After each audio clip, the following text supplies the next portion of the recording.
Who's craving for pizza? Tara, samahan nyo kami. So, birthday ni Papa at nag-decide kami na pumunta dito sa Grumpy Joe. Kilala talaga tong lugar na to for their big servings and reasonable prices. Kaya ang daming big groups and family yung nagda-dine in dito.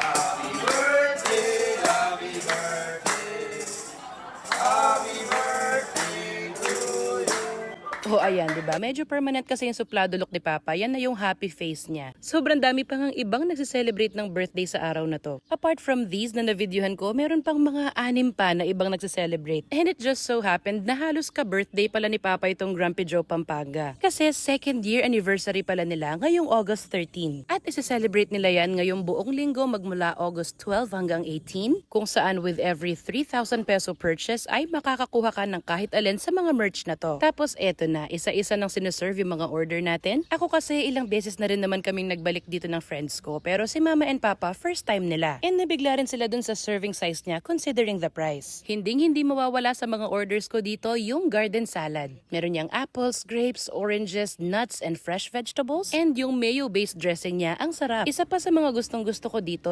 pwede kang pumili ng 2 flavors in one pizza. Tapos ikaw rin ang pipili kung gusto mong thin crust or thick crust. Sobrang winner itong pepperoni and mushroom. And then yung other half naman ay 5 cheese. Very simple but tasty. Thick crust itong pinili namin and make sure to eat it while it's hot for the best experience. Ito naman yung 2 pieces na fried chicken with peanut butter sauce. The potato salad on the side is really good. Tapos yung chicken niya, as always, they're very big and juicy. Kung hindi mo naman type yung peanut butter sauce, marami ka pang ibang pagpipilian. Meron din sila ng classic fried chicken. Sa drinks naman, para maiba, I tried their lemon and lime iced tea tapos mixed berries na yogurt smoothie. Ito naman yung puttanesca pasta. It has a slight touch of sweetness to cater our Filipino taste buds. And then, ang dami niyang green and black olives, capers, tomatoes, and onions. Naubos ni Mama to. Up next, eto yung baked potato. First time kong orderin to. The potato in itself is mixed with a little bit of mozzarella, so meron na siyang slight cheese pull. Tapos topped with a lot of bacon, that garlic mayo sauce. Hindi nga raw ito gaanong sikat sa mga customer nila pero guys, orderin nyo to. It deserves more attention. Etong susunod parang bago yata sa menu nila, itong Sloppy Joe. So it has a very juicy beef patty in the middle, tapos merong chili that has a moderate kick. And then marami rin cheese with some fresh cut potato fries on the side. Sobrang messy nga lang kainin using your hands, so ginamitan ko na ng fork. Lastly, nag-order rin ako ng iced coffee, pero sa mga mahilig sa mainit na kape after kumain, meron din silang ganyan. Syempre, sisikwat din tayo sa cake ni Papa, diba? This is pistachio flavor, very light and not too sweet. Perfect din yan isabay sa kape. Happy birthday, happy birthday.